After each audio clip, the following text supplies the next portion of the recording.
नमस्कार। त्रिकोणमिति सर्व समीकरण एवं समीकरण की आज की इस कक्षा में आप सभी का स्वागत है। पिछले क्लास में हमने त्रिकोणमितीय सर्व समीकरणों को समझा, उससे संबंधित प्रश्नों को हल किया। अब आज हम डिस्कस करेंगे टॉपिक त्रिकोणमितीय समीकरण। त्रिकोणमितीय समीकरण का क्या मतलब है? आप लोगों ने छोटी क्लासों में सबसे पहले समीकरण पढ़ा था कि x ऋण 5 बराबर 3 या फिर x धन 3/2 बराबर 2, 5x बराबर 6। इस टाइप के कोई भी समीकरण आपको मिलते थे, इसको हल करते थे।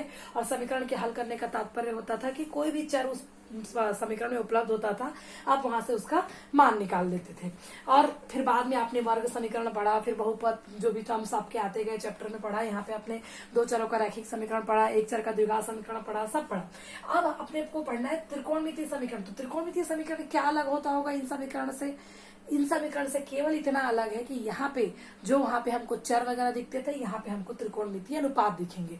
त्रिकोणमितीय अनुपात मतलब साइन थीटा दिख सकते हैं, cos theta, tan theta, sec theta, cosec theta या कॉट थीटा के पद में आपको समीकरण मिलेंगे। जैसे फॉर एग्जाम्पल आपके पास कोई ऐसा पद आ सकता है साइन थीटा ऋण कॉस थीटा बराबर 0 है, तो आप हल करके थीटा का मान निकालिए। वहां पे हम चर का मान निकालते थे, एक्स का या वाई का या जेड का, जो भी प्रश्न में चर उपलब्ध होता था उसका। यहाँ पे जो त्रिकोणमितीय समीकरण होगा वहां आपको मिलेंगे थीटा, जिस थीटा का मान निकालना है। अब थीटा के मान निकालने के लिए आपको दिख रहा होगा, मैंने यहाँ पहले से 0, 30, 45, 60, 90 9 का अगर आपको कंसेप्ट याद होगा या आपको अच्छे से समझ में आया रहा होगा तो आपको ये देख के कुछ याद आ रहा होगा कि 0, 30, 45, 60, 90 हम त्रिकोणमितीय अनुपातों के मान निकालते थे कि साइन का मान 0 पे क्या होता था, साइन का मान 30 अंश पे क्या होता था, साइन का मान 45 पे क्या, 60 में क्या, 90 में क्या।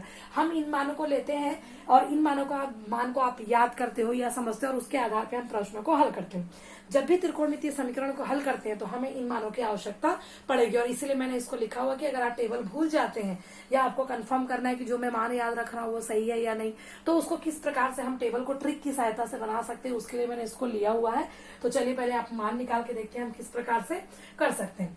तो ये 0, 30, 45, 60, 90 जो मैं अभी आपको बताने जा रही हूँ वो केवल एक ट्रिक है, ये कोई विधि नहीं है कि मैंने इस पे एप्लीकेबल कर लिया तो 90 से ऊपर वाले मान के लिए भी ये नियम लागू होगा। क्योंकि त्रिकोणमितीय अनुपात के जो कोण के मान है वो सारे पॉसिबल है। साइन 1 का भी मान होता है, साइन 2 का भी मान होता है, साइन 32 का भी मान होता है। लेकिन 10वीं तक में जो सिलेबस है आपको 0, 30, 45, 60, 90 की आवश्यकता बस पड़ रही है। तो इसलिए हम सीधा इन 4-5 मान की आवश्यकता है तो पांचों मानों को ट्रिक की सहायता से निकाल लेते हैं, याद कर लेते हैं और हल कर लेते हैं। जैसे आप 11वीं में जाएंगे या 12वीं में जाएंगे तो केमिस्ट्री फिजिक्स के बुक के पीछे आपको एक बड़ा सा टेबल मिल जाएगा जहाँ पे आपको साइन के सारे मान, कॉस के सारे मान, टेन के सारे मान आपको मिल जाएंगे, जिसका इस्तेमाल आप मतलब केमिस्ट्री के कुछ गणित में भी करते हैं, जो केमिस्ट्री में जो अंक गणितीय प्रश्न होता है उसमें भी करते हैं, मैथ्स में भी फ्यूचर में जाके हो सकता है कहीं पे आपको इसकी आवश्यकता पड़ जाए। चलिए अभी फिलहाल हम 10th क्लास में आपको हम 10th पे डिस्कस करेंगे कि अगर आपको याद नहीं, जैसे आप जानते हैं साइन 0 का मान 0 होता है, साइन 30 का मान 1/2, साइन 45 का मान 1/2, 60 का मान 3/2, 90 का मान 1। लेकिन मान लीजिए कि आपको टेबल अच्छे से याद नहीं है या बीच में कुछ डाउट है, तो क्या हम टेबल को आसानी तरीके से बना सकते हैं? बिल्कुल बना सकते हैं। तो देखिए मैं केवल ट्रिक बोल रही हूँ, यहाँ 0 है तो आप नीचे लिख दीजिए 0, 1, 2, 3, 4, कोई दिक्कत नहीं। मैंने गिनती स्टार्ट करी है 0, 1, 2, 3, 4, आखिरी में क्या है 4, तो 4 से ही सबको क्या कर दीजिए, भाग दे दीजिए। ये अब 0 में से 4 को मतलब 0 को 4 से भाग देंगे तो 0 ही आएगा। 1/4 का तो कुछ नहीं हो सकता, ऐसे रख दीजिए। ये आपका कैंसिल हो सकता है, 2 एकम 2, 2 दूनी 4, ये 1/2 आ गया। ये 3 और 4 कैंसिल नहीं हो सकते, इसको ऐसे ही रहने देते। 4 एकम 4, 4 एकम 4, ये एक पद आ गया। अब क्या करिए, ये जो पद आया उसका एक बार वर्गमूल निकालिए। वर्गमूल निकालने के बाद जो परिणाम आएगा वो साइन के 0, 30, 45, 60 और 90 के मान को प्रदर्शित करेगा। जैसे 0 का वर्गमूल निकालूंगी तो भी आपका क्या आएगा, 0 ही आएगा। 1/4 का अगर वर्गमूल निकालते तो 1 का वर्गमूल 1, 4 का मतलब 2 दूनी 4, तो जोड़ा बना के बाहर निकलेगा खाली 2। अब ये अकेला 2 है तो इसका वर्गमूल क्या आ जाएगा, 1/2। इसका जब मैं निकालूंगी तो कर्णी 3 तो अकेला ही है, लेकिन 4 को मैं लिख सकती हूँ 2 × 2 और बाहर निकल जाएगा, और कर्णी 1 आ गया तो 1। अब आप ये जो मान प्राप्त हो, साइन 0 का मान 0, साइन 30 का मान 1/2, साइन 45 का मान 1/2, साइन 60 का मान कर्णी 3/2, साइन 90 का मान 1 है। तो ये क्या है, अगर आपको याद नहीं है या आप डायरेक्ट टेबल बनाना चाहते हो या एग्जाम में भी आप रफ में आपको ये कंसेप्ट याद है, टाइम है आपका आंसर शीट मिलने के बाद, आप चाहो तो पीछे पेंसिल से आप बिल्कुल जल्दी से इस टेबल को बना सकते हैं, जिससे कि आपके क्वेश्चन में किसी भी मान को आएगा तो आप कंफर्मेशन या जो है यूज उसका कर सकते हो। तो आपको साइन के सारे मान मिल गए, तो मैडम साइन का मिल गया, कॉस का कैसे निकालेंगे? कॉस का निकालने का बिल्कुल ट्रिक है, आप पीछे से लिखना स्टार्ट करो। कॉस का मैंने बनाया तो यहाँ लिखे 1, उसके बाद कर्णी 3/2, उसके बाद 1/2 उसके बाद 1/2 और उसके बाद 0। ये है कॉस के सारे मान। मतलब कॉस 0 मतलब 1, कॉस 30 का मान करनी 3/2, कॉस 45 का मान 1/2, कॉस 60 का मान 1/2 और कॉस 90 का मान आपका होता है 0। तो ये आपको क्लियर हो गया। अब tan का कैसे निकालें? तो मैंने जब त्रिकोणमिति चालू की थी तो त्रिकोणमिति अनुपात समझाते समझाए आपको बताया था साइन थीटा बटे कॉस थीटा। तो अगर मेरे को tan 0 का मान जानना है तो मतलब साइन 0 बटे कॉस 0, तो लिखने की जरूरत नहीं है, क्लियर करने के लिए लिख रही हूँ। तो 0/1, साइन 0 का मान 0, कॉस 0 का मान 0, तो 0/1 आपका 0। भाई शून्य को आप किसी भी संख्या से भाग दोगे शून्य नहीं आएगा। उसके बाद tan 30 का मान करना है तो साइन 30 का मान 1/2 और कॉस 30 का मान करनी 3/2। इसको हल करोगे तो क्या जाएगा 1/2, ऊपर चला जाएगा 2/3, 2 और 2 कैंसिल, कितना बचा 1/3। तो इसका मतलब है कि tan 30 का मान आपका 1/3 होता है। tan 45 1/2, 1/2 सेम है, तो सेम मान को भाग देंगे तो क्या होगा 1/2 बटे 1/2 सेम है, तो पूरा कैंसिल क्या आ जाएगा 1 आ गया। अर्थात tan 45 का मान कितना है 1 आ गया। उसके बाद आपको tan 60 का मान जानना है तो tan 60 बराबर क्या होगा साइन 60 बटे कॉस 60। साइन 60 का मान क्या है करनी 3/2, कॉस 60 का मान क्या है 1/2। हल कर देंगे तो करनी 3/2, नीचे वाला ऊपर जाकर उल्टा हो जाता है 2/1, 2 और 2 कैंसिल, कितना आया खाली करनी 3। तो इसका मतलब है tan 60 का मान करनी 3 होता है। अब एक जो आने वाला लास्ट थोड़ा इंटरेस्टिंग है कि tan 90 का मान, तो tan 90 बराबर क्या होगा साइन 90 बटे कॉस 90। साइन 90 का मान होता है 1, कॉस 90 का मान होता है 0। अब 0 से किसी संख्या को भाग देते हैं तो इसके मान का निर्धारण अभी तक नहीं हुआ है, तो इसके लिए एक शब्द का इस्तेमाल करते हैं, या तो अपरिमित या तो अनंत। तो आप यहाँ पे या अपरिमित लिख सकते हो या अनंत, जिसको चिन्ह जैसे आपका 8 लिखते हैं तो इस 8 को हॉरिजॉन्टली लिखेंगे तो कैसा बनेगा ये, तो ये अनंत का साइन है। आप चाहे तो अनंत लिख दीजिए या तो अपरिमित, क्योंकि 1 से जब शून्य से आप किसी भी अंक को भाग दीजिए, चाहे 1 हो, चाहे 5000 हो, चाहे 5 हो, तो उसके मान का निर्धारण अभी तक मैथ्स में नहीं है। तो उसके लिए सिर्फ एक संकेत का इस्तेमाल किया जाता है जिसको हम क्या करते हैं अनंत। आप आगे क्लास में जाएंगे तो जब ऐसी स्थिति आती है तो बहुत सारे अलग अलग नियमों का भी प्रयोग करते हैं, तो फिर वो उसी हिसाब से करेंगे। अभी फिलहाल आपको बस ये याद रखना है। तो अब बाकी पद का क्या, भाई कौशिक का चाहिए तो 1/0 मतलब अनंत आ जाएगा। कौशिक 30 का मान करेंगे तो 1/2 की जगह 2/1 मतलब 2 आ जाएगा।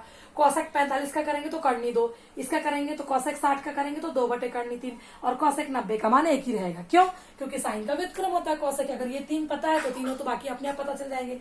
कॉस 0 का मान 1 तो सेक 0 का मान 1/1 मतलब 1 ही रहेगा। कॉस 30 का मान करनी 3/2 तो सेक 30 का मान 2/3। कॉस 45 का मान 1/2 तो सेक 45 का मान करनी 2। कॉस 60 का मान 1/2 तो सेक का मान खाली 2 और कॉस 90 का मान 0 तो सेक का मान क्या होगा 0/1 मतलब 0। फिर यहाँ चले गए अब tan का, तो tan 0 का मान आपका 0 है तो tan cot 0 का मान क्या होगा 0 का उल्टा करेंगे तो क्या हो जाएगा आपके पास 1/0 मतलब अनंत आ जाएगा। उसके बाद 30 का करनी 3, 45 का 1 ही रहेगा, इसका करेंगे तो 1/3 और जब अगली बार करेंगे तो 1 अनंत मतलब उल्टा हो जाता है। भाई आपको पता है अनंत का मतलब क्या है 1/0।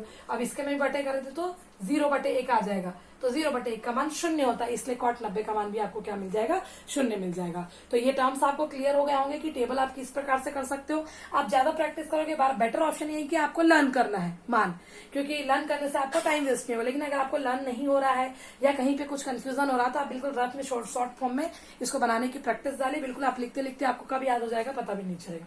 चलिए अब हम आते हैं त्रिकोणमितीय समीकरण में, जो कि प्रश्नावली में आपके कुछ क्वेश्चन है। मैं एक आध क्वेश्चन आज बताती हूँ, फिर बाकी क्वेश्चन हम नेक्स्ट क्लास में करेंगे। एक क्वेश्चन जो मैंने आपके एग्जाम्पल से लिया हुआ है वो है करनी 3 tan theta minus 2 sin theta equals to 0। ये एक प्रश्न है कि त्रिकोणमितीय समीकरण करनी 3 tan थीटा ऋण 2 sin थीटा बराबर 0 को हल कीजिए। अब मैंने पहले ही बोला है अगर कोई समीकरण चरों में के रूप में हो, मतलब उसमें x हो, y हो, z हो, तो हम उस चर का मान निकालते हैं। क्योंकि ये त्रिकोणमितीय समीकरण में है और इसको हल करने के कहने का मतलब है कि हमको किसका मान निकालना है थीटा का मान। तो प्रश्न दो प्रकार से हो सकता है कि थीटा का मान ज्ञात कीजिए, थीटा के लिए हल कीजिए, या सीधा त्रिकोणमितीय समीकरण को हल करिए। तो आपको ये समझना है कि यहाँ पे अननोन क्वांटिटी क्या है थीटा है, तो मुझे थीटा के मान को ही निकालना है। अब किस प्रकार से हल करें चलिए देखते हैं। पद में क्या है करनी 3 2 कुछ नहीं कर सकते, एक tan थीटा है और एक sin थीटा है। जब भी दो अलग अलग त्रिकोणमितीय पद हो तो आप कोशिश करें कि दोनों को एक में बदल दें। साइन को tan में बदलना उतना आसान नहीं है, क्योंकि डायरेक्ट साइन बराबर tan के रूप में आपने कोई सूत्र नहीं पढ़ा है। लेकिन tan को cos में बदलना आसान है। क्यों? क्योंकि मैंने आपको पढ़ाया है tan थीटा बराबर साइन थीटा बटे cos थीटा होता है, और आवश्यकता पड़ी तो cos को साइन में बदलना आगे जाके दिक्कत नहीं है, तो सारे साइन में हो जाएंगे। तो इसलिए मैं क्या करती हूँ, अगले पद में करनी 3 tan थीटा की जगह मैं रखती हूँ साइन थीटा बटे cos थीटा ऋण 2 साइन थीटा का तो हम कुछ नहीं कर सकते, क्योंकि ये हल करना है, सिद्ध करना नहीं है। अगर सिद्ध करना होता तो लेफ्ट हैंड साइड लेके चलते, हल करना है तो हम राइट हैंड साइड में जो 0 है उसको भी साथ साथ में लेके चलेंगे, जिस प्रकार से समीकरण में चलते हैं। अब देखिए आगे और कुछ तो समझ में नहीं आ रहा, लेकिन साइन थीटा यहाँ पे भी है, साइन थीटा यहाँ पे भी है, तो आप चाहे तो अगले पद में क्या कर सकते हैं, साइन थीटा को कॉमन ले लीजिए। साइन थीटा को कॉमन लिए तो ऊपर बचा करनी 3 और नीचे आपका cos थीटा था ऋण 2, साइन थीटा आपका बाहर चला गया बराबर 0। अब साइन थीटा बटे में कोई पद है यहाँ पे, तो हल करने के लिए आपको लघुत्तम निकालने की आवश्यकता होती है। इसके बटे में कुछ नहीं, मतलब क्या है, किसी भी संख्या को, वास्तविक संख्या को हम बटे 1 लिख सकते हैं। अब लघुत्तम एक cos थीटा 1, आप तक अभी तक आपने क्या किया, 2, 4 या 36 इस प्रकार के संख्याओं का लघुत्तम निकालते थे, जिसको गुणनखंड करके आप निकालते थे।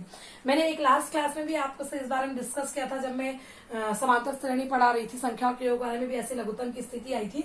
जब कोई संख्या का लघुत्तम निकालना, तो आप जिस प्रकार से आपने छोटी क्लासों में नियम पढ़ा है गुणनखंड करके, आप बिल्कुल उसी तरह कीजिए।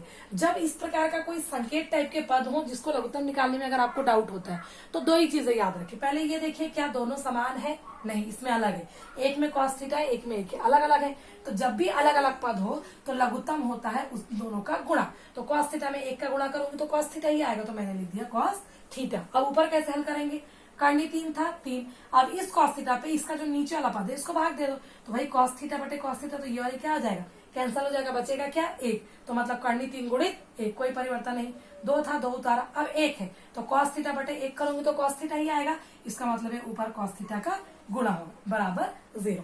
अब करनी 3 में से हम 2 cos थीटा को घटा तो सकते नहीं है, तो अब हम देख रहे हैं कि 2 पद है, तो किन्हीं में 2 पद का गुणा 0 के बराबर होता है यदि या तो पहला पद 0 हो या तो दूसरा पद, मतलब या तो आपको लिखना पड़ेगा साइन थीटा बराबर 0, या ये पूरा पद करनी 3 ऋण 2 cos थीटा बटे cos थीटा बराबर 0। तो चलिए इसको आगे हल ले लेते हैं।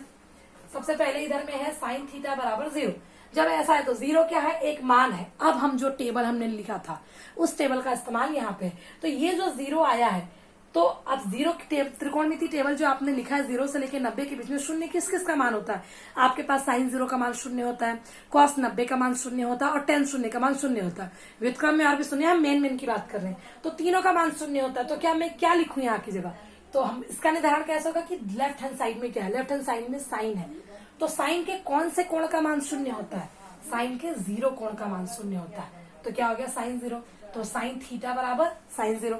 अब ये साइन और साइन आपस में एलिमिनेट हो जाएगा, कैंसिल हो जाएगा, लेकिन आप इसको इस तरह से कट नहीं करेंगे। मैं बार बार बोल रही हूँ क्योंकि ये व्युत्क्रम त्रिकोणमिति व्युत्क्रम के नियम से आपका साइन उधर जाता है, उसके बाद फॉर्मूला के तहत ये आता है। 10th क्लास में आपको इतना डीप स्टडी की जरूरत नहीं है, इसलिए नहीं कराया जाता है, बट अभी आप ये इस प्रकार से कट करने वाला ऑप्शन नहीं करेंगे, क्योंकि अब बस आप ये मान के चलिए ये पद है, तो बाद में अगले स्टेप में एक पद आपका स्किप हो जाता है, ये साइन उधर जाके आपका एलिमिनेट हो जाता है, तो खाली बच जाता है थीटा बराबर 0। क्योंकि अभी फिलहाल आप समझने के लिए ये मान के चल सकते हो कि साइन और साइन आपका एलिमिनेट मतलब कैंसिल हो गया, तो थीटा बराबर क्या मिला 0। अब दूसरा पद है उसको ले लेते हैं, करनी 3 ऋण 2 cos थीटा बटे cos थीटा बराबर 0।